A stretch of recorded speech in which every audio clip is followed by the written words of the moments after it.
Votre contre-proposition numéro 8 dans les Gilets News de cette semaine, c'est comment attirer les meilleurs en politique. Je précise d'ailleurs qu'à l'instant, le maire de Lyon, M. Doucet, sa garde à vue vient d'être levée. Ça fait partie des risques maintenant inhérents au fait d'être un élu local. C'est qu'il y a un risque judiciaire non négligeable. Les maires ont souvent plusieurs avocats pour pouvoir organiser les choses.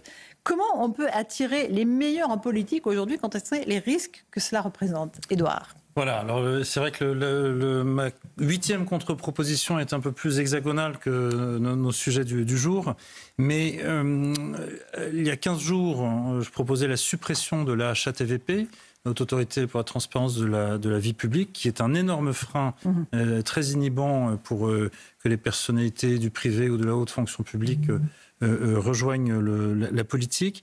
Là, je propose autre chose.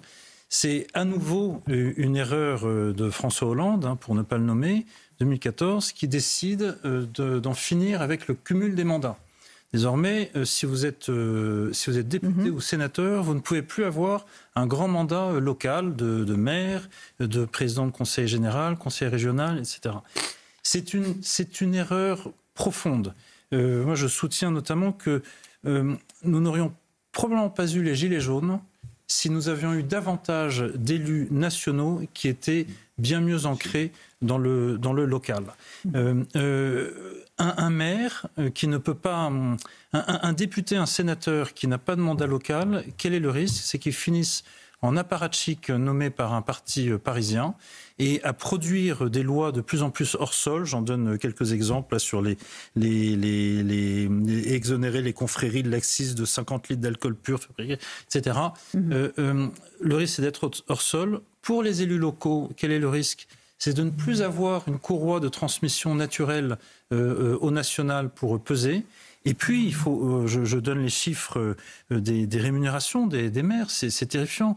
C'est être maire d'une ville de 10 000, 20 000 personnes, ce sont des responsabilités énormes. Vous êtes entre 2 000 et 3 000 euros. Donc, pour attirer à nouveau les meilleurs, on recrée le cumul des mandats, on l'assume. Vous aurez des députés maires, des sénateurs maires qui seront rémunérés non plus 2 000, 3 000 euros par mois, mais entre 10 et 15 000. Oh. Et puis surtout, vous allez avoir... Oui, mais c'est beaucoup d'argent. Hein. Beaucoup d'argent, ou pas beaucoup, mais c'est le prix de la responsabilité. Je donne aussi le salaire mensuel brut moyen d'un dirigeant de petite société cotée française, c'est 18 000 euros.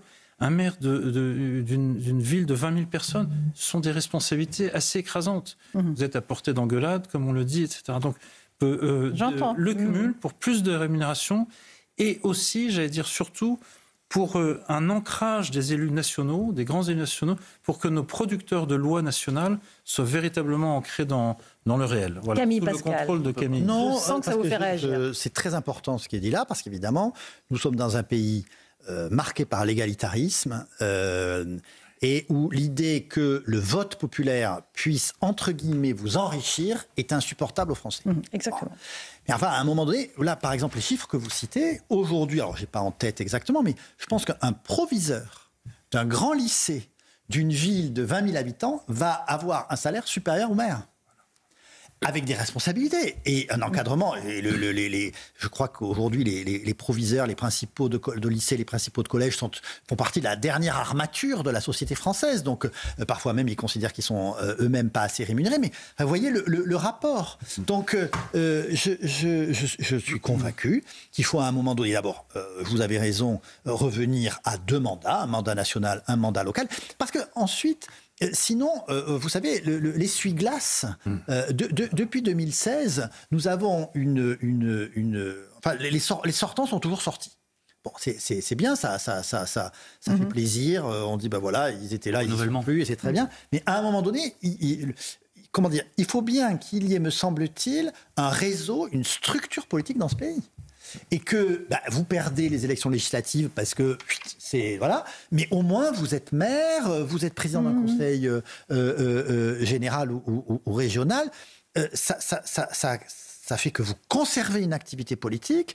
Elle est peut-être moins rémunérée parce que, bon, à un moment donné, il faut plafonner, il faut dire qu'on ne peut pas aller au-delà. Enfin, tout ça me paraît. Mais vous savez, bon, François Hollande, pardon, alors, il a, créé la HATVP. 2, il a Créé le PNF. limité et puis surtout, il a redessiné.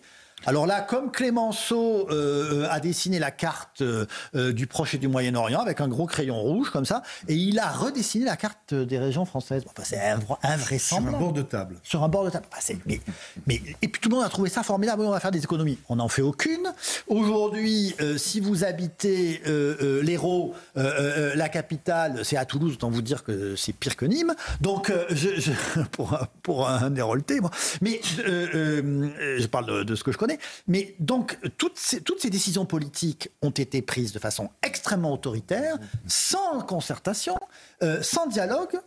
Et maintenant, on en paie, c'est pas les seuls d'ailleurs, mais on en paie le résultat. Donc moi, je partage évidemment les propositions qui viennent d'être faites. Alors, un mot là-dessus, Joseph, on fait la pause ? Juste sur le cumul des mandats, il faut savoir que Hollande l'a fait, il l'a dit d'ailleurs en privé, parce qu'il avait été tellement traumatisé par des congrès du PS ou ce qu'on appelait à l'époque des barons, Des éléphants. C'est lui qui faisait les scores des congrès du PS. Si French, etc., arrivaient et qui devaient justement négocier avec eux, c'est un élément. Non. Négocier avec Frêche, ça vous apprend la vie quand même. Et ça vous apprend la chose. D'ailleurs, si le film existe encore, regardez-le. C'est un chef-d'œuvre. C'est un chef-d'œuvre. Le président. Le président. Oui, c'est extraordinaire. Georges Frêche explique qu'il mange. Mathieu Lebret adorait. Il adorait. Je l'ai vu. Et il l'a vu. Évidemment. Bien sûr qu'il l'a vu. J'aurais dû m'en douter. Il arrache les pages de son agenda et il les mange. Ouais. En disant comme ça, personne ne saura ce que c'est. C'était mieux avant. Alors c'est une C'est autre... l'ancien monde. C'est l'ancien monde. C'est l'ancien monde. Bon, moi j'ai un peu connu Frêche, donc. Mais c'est l'ancien monde. Mais je crois que si nous ne cessons de parler du divorce entre les élites et le peuple, ou la diagonale vide, mais si à un moment, vous savez, historiquement, quand le peuple ne trouve plus, comment dire, les intermédiaires nécessaires pour se faire entendre, c'est la violence. D'accord. Non, mais dernière chose qui n'a pas été évoquée, on a évoqué la question financière, mais il y a la question du pouvoir. Aujourd'hui, un homme politique, un député, un simple député, n'a aucun pouvoir, même un ministre aujourd'hui. On en a une quarantaine au gouvernement, les Français en connaissent 5, il y en a 10 qui ont du pouvoir, et les 25 autres, eh bien, ils n'ont rien à faire, et ils ne sont pas connus par les Vous Français. pouviez autrefois faire une grande carrière politique en étant maire d'une ville. Pas simplement Lyon, mais par exemple Angers ou autre. Vous pouviez faire vraiment une très belle carrière politique. Georges Frêche n'a jamais été changez la vie des gens, et si vous les payez bien, parce qu'effectivement c'est beaucoup de boulot, vous évitez aussi qu'il y ait une corruption, qu'il y ait des rétributions en nature.